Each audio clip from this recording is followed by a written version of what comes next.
Hello বন্ধুরা, আসসালামু আলাইকুম। আপনারা সবাই জানেন আমি মাছ কিনলাম। ইতিমধ্যে ভিডিও দিছিলাম, কিন্তু মাছ দুটো অসুস্থ ছিল তার ভিডিও দিছিলাম।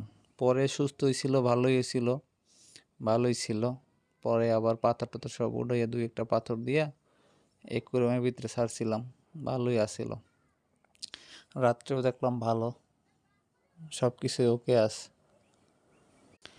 কিন্তু এখন তো সকালবেলা ঘুম থেকে ওইটা দেখি নাই, দুইজনই মারা গেছে। একজন আগে মরছে আর একজন পরে। কি করবো কোন? এরকম যদি মরে যায় তাহলে তো খুব কষ্ট লাগে। আমার শখের মাছ, শখ করে কিনে আনলাম মাছ কটা, 2টা পুরো সেট আপ কিনলাম আস্তে আস্তে।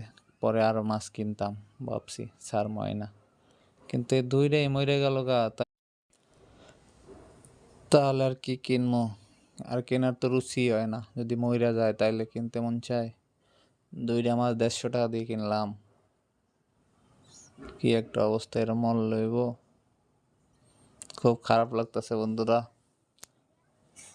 কেন মরলো, কির জন্য মরলো বুঝতেই পারতেছি না। কি অসুখ হলো হেডেই তো বুঝতে পারতেছি না। কি কি কারণে মরলো আল্লাহ জানে।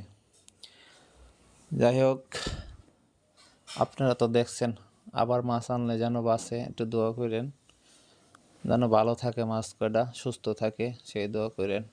পরবর্তীতে আবার মাছ আনবো, ইনশাল্লাহ দেখাবো আপনাদের। শখ করে কিনছিলাম মাছ, কিন্তু শখ আর রইল না, 2টাই মারা গেল। একটা থাকলে তো হইতো।